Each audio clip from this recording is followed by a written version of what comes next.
Hello সবাইকে, happy Valentine day সবাইকে ভালোবাসার শুভেচ্ছা। আমি কিন্তু আর সিঙ্গেল নাই এই 14 ফেব্রুয়ারিতে, কারণ আজকে আমার গার্লফ্রেন্ড আমার সাথে আছে। এই যে আমার গার্লফ্রেন্ড, দেখেন। হ্যালো বন্ধুরা, সবাই কেমন আছেন? আমাদের জন্য সবাই দোয়া করবেন। আচ্ছা, একজন কমেন্ট করেছে, দেখো তো কি লিখেছে। কমেন্ট লিখছে, মাশাআল্লাহ দারুণ কাপল। ওয়াও, থ্যাংক ইউ ভাই, থ্যাংক ইউ অনেক সো অনেক মাচ। ধন্যবাদ, সবসময় দোয়া করবেন আমাদের জন্য। আর দেখছেন যে গার্লফ্রেন্ড থাকে কিন্তু মানে জীবনটা অন্যরকম হয়ে যায়। তুমি আমার ছিল না, আসলে বুঝতে পারিনি লাইফটা কেমন। এখন আমার গার্লফ্রেন্ড সাথে বুঝতে পারছি লাইফটা অনেক ভালো লাগছে আমার কাছে। ভালো থাকবেন সবাই। A few moments later. কি রে, আর 200 টাকা কোথায়? তুই যে 300 টাকা দিলি।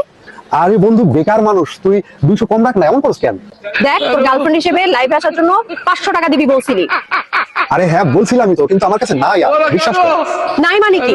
দেখ, এইসব বিষয়ে কিন্তু আমি অনেক প্রফেশনাল, হাতে একদমই সময় নাই। আরেকজনের গার্লফ্রেন্ড হিসেবে আমার টিএসসি যাওয়া লাগবে।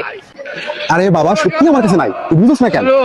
জীবনে কম মানুষের প্রেমিকা হিসেবে ভাড়া খাটলাম না, কিন্তু তোর মতো এরকম ছেঁচড়া আমি আর একটাও দেখি নাই। শালা, কি?